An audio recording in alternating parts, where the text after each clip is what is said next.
Hello everybody and welcome to Sin City Living. My name is Jason. I'll be bringing you today's episode. Now I've been trying to get away from doing the intros, but I haven't had a whole lot of success with that. So I'm going to have to go back into doing that again, but I'm going to try and keep this as short as I possibly can. I apologize for how infrequently we've been posting videos the last few weeks. Been working a whole bunch of extra shifts, and then I went in and had eye surgery, so I've been recovering from that and still am. But hopefully within the next couple of weeks, we're going to get back to our usual routine of having a decent number of videos coming out for you guys, especially all those exclusive videos for our patrons. We're really trying to focus on giving you guys some awesome content. So for anybody that is interested in that, just go ahead and check the description of the video down below. And I've had quite a few questions, even though we've had this system in place for a little while, quite a few questions on how you can, how our fans can tip us or show appreciation to us, and you can buy us a cup of coffee. We set up a quote-unquote tip jar for that. Again, just check the description of the video down below if you're curious about that. Otherwise, hope you guys are enjoying things. Please email us with anything, strategies you would like to see, questions you may have, videos you would like to see. If you would like to see us do the true crime stuff again, or just the mob stories on Vegas, or the history of Vegas, or restaurants, anything you might like to see from us, please shoot me an email, sincityliving.lv@gmail.com. We love shooting this stuff for you guys. Otherwise, we're going to jump right into today's video. So today we're going to talk about one of the more popular strategies out there that we've talked about in the past. A lot of players don't play it anymore. A lot of our subscribers don't play it anymore because they've seen just how weak it is. But I want to talk about it and some of its variants, and that's the Iron Cross. I want to talk about the Iron Cross, some of the more common variants that I see, and then we're going to do the usual comparisons: 15 rolls, 30 rolls, 45 rolls, and 60 rolls without a 7, which would be an okay roll to a decent to good roll to a great roll to an unbelievable roll. 15 rolls without a 7 is probably an 8 to 10 minute roll. That's uncommon, let's say. 30 rolls without a 7, that's probably anywhere between a 30 to 40, 45 minute roll. That's good to borderline great. 45 rolls without a 7, now you're talking anywhere between 40 minutes to an hour, possibly more depending on how the table is going in the bets. That's a phenomenal roll. And then 60 rolls without a 7, you're talking probably close to an hour and a half, and that is borderline unbelievable. Pretty much amazing. So we'll compare these strategies. This could be a few videos long. One thing I want to say real fast to our patrons out there. Do me a favor, everybody that is one of our patrons or any new patrons coming up, message me on that site. Tell me things besides the live rolls and the real player, real strategies that we've been posting as exclusives for you guys. Tell me what else you would like to see us add to the exclusive videos for you guys. And I don't mean just craps related stuff or videos. If all of our patrons want to start seeing some Baccarat videos, we'll do it. If you guys want to start seeing some roulette strategy videos, we'll buy a roulette layout. Or if you guys want to see Pai Gow or Face Up Pai Gow, Ultimate Texas Hold'em, let me know. And if it's something I need to buy, then I'll buy it. And we'll go ahead and put that out, put those videos up there, exclusives for you guys. So please message me on that site. So these Iron Cross variants. So the classic Iron Cross, I'm going to get rid of the puck because the Iron Cross is independent of the point. You're going to place it anyway. So classic Iron Cross, as we know, is if you're on a $10 table, it's going to be 3 units each on the 5, 6, 8 plus a $10 field bet. Now, some of the variants, and we're going to talk about two variants. There are, of course, multiple variants, but we're just going to talk about 2. Actually, no, we're going to talk about 3 variants. I'm sorry. The first one is what I call the incomplete Iron Cross, or the improper Iron Cross, which is 2 units on the 5, 6, 8, and then 2 units in the field. Terrible strategy, but let's go on to the next one. Next one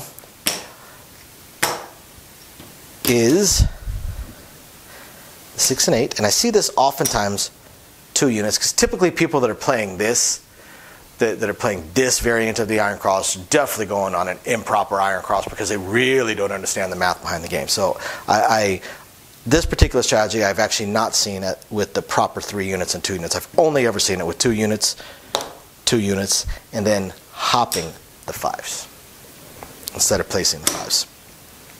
And then the final one is going to be, well, we're actually going to start it with also an improper iron cross, just 2 units of each. However, this player is going to expand and then mid-press. So they will expand and then mid-press. The rest of these players really don't. Occasionally I see players that do this that will expand and then mid-press, but by the time they do, it's pretty much a done deal. So let's talk about the advantages, disadvantages, and such with these. So let's look at the classic iron cross first. So the classic iron cross, if a 5, a 6, or an 8 rolls, you're going to win $11 because you're going to lose your $10 here. You're going to win $21, so you have to replace your bet there. You win $11. Now, every strategy, every roll ends with a 7. So when a 7 comes, you're going to lose $61. You have $61 in action up here. If a field number rolls, not counting the 2 or 12, if a field number rolls, you're going to win $10. 2 or 12 roll, you win 20 or 30, depending on how the table pays. Now, that means on average you're winning $11 per roll, right? $10 to $11 per roll, which means that you need to catch 6 rolls of the dice before that 7 just to break even. That means you have to defeat the statistical likelihood. Now, of course, all strategies you're hoping to defeat the statistical likelihood. You want one number to roll 6, 7, 8 times for most strategies. Not for this one. Doesn't matter if one number rolls 6 times in a row. You're not making any additional money off of it. One of the weaknesses of the iron cross. Second weakness of the iron cross is, again, you need 6 rolls of the dice just to break even before that 7 comes. Now, some of the other strategies, some of the other variants will take more than 6 rolls to break even before that 7 comes. But if they catch those good to decent rolls, they're going to make a lot more money. So that's the classic iron cross and why it's pretty weak.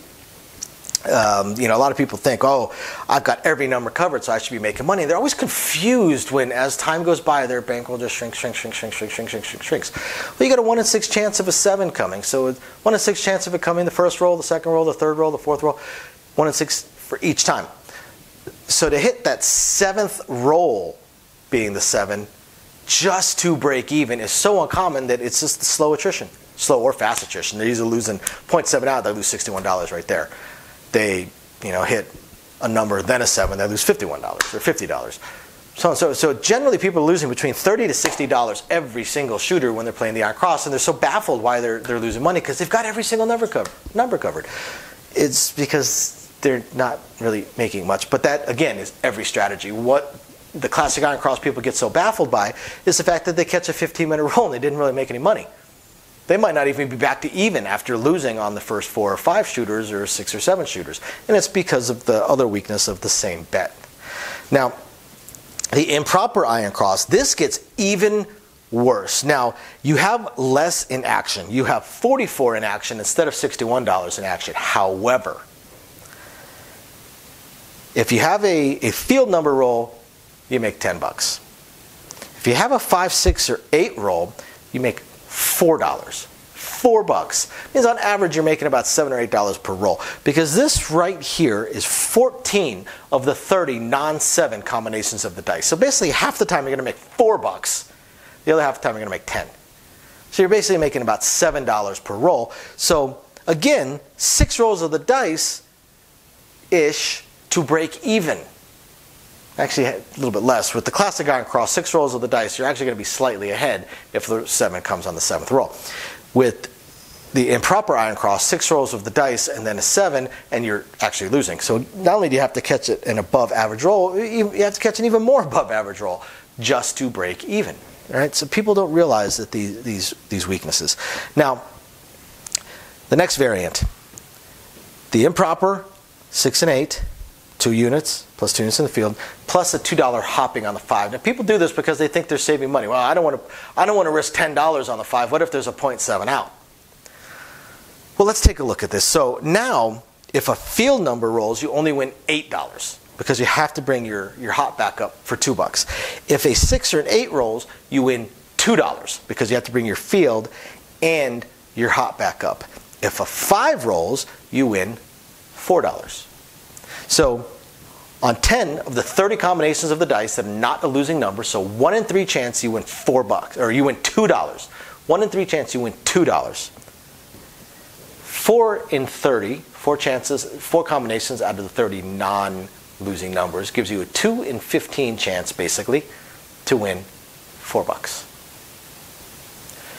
And then the other 16 combinations of the dice are in the field where you win that 10. So you actually win less money when you hit your numbers, and it takes even longer. Now, here you've got your $36 in action. So theoretically, it takes less rolls to break even, right? Again, you're winning $2 on a third of all the combinations of the dice. You're winning $2. Another one, you're winning $4. So 14 of the 30 non-losing numbers are non-losing combinations of the dice. You're going to win $4 or less. It takes the other 16 just to win $10. 16 combinations of the dice just to win $10. So, again, very, very, very weak. Now, we're going to go into, and then the last one is going to be the one that will expand out to all the numbers and then mid-press their numbers. Now, that one takes even longer to hit the break-even point. But the first 3 strategies are likely to catch a 20, 30-minute roll and continue playing and give all that money back because they're not going to win that much money. Whereas the player that will expand it out and then mid-press it up is actually capable of making money, as we will show you when we do the comparisons of 15 rolls, 30, 45, and 16 without a 7, which we will get into in the next video. Thank you, everybody, for watching. We will catch you next time. Bye now.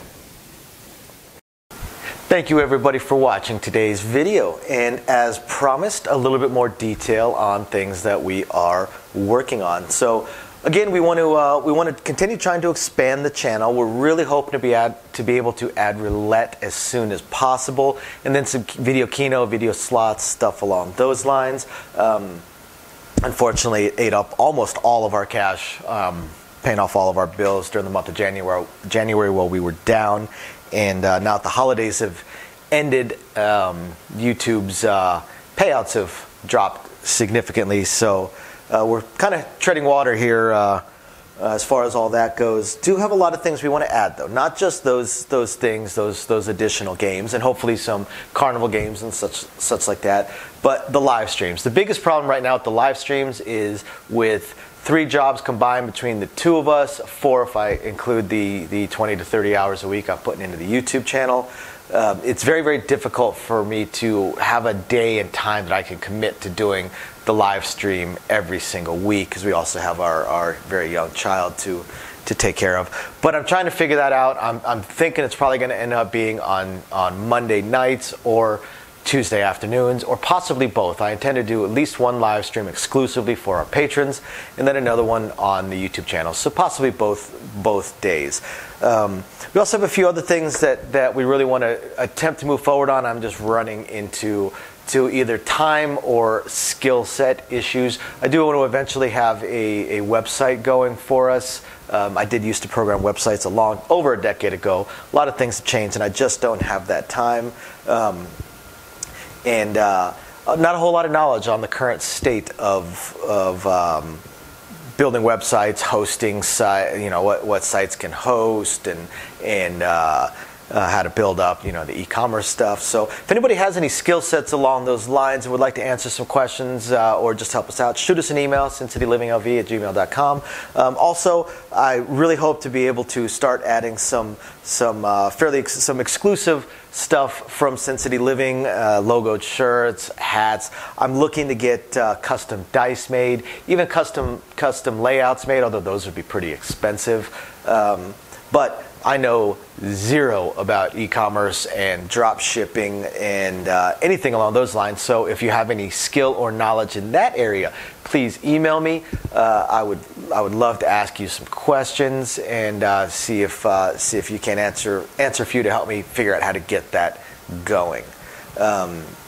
Same thing with designing our logos. You know, I had some logos designed, very, very small logos, unfortunately, not big enough to blow up to put on T-shirts and stuff like that. And again, I know next to nothing. I know nothing about logo design, graphic design, any kind of websites that could do it. I literally know nothing. So if you have any skill or knowledge in that area, also please email me, and you're willing to answer some questions. Please email me and let me know. I'll admit I don't even know where to start as far as asking some questions, but I'm sure I'll ask a few, and that'll trigger a few more, so on and so forth.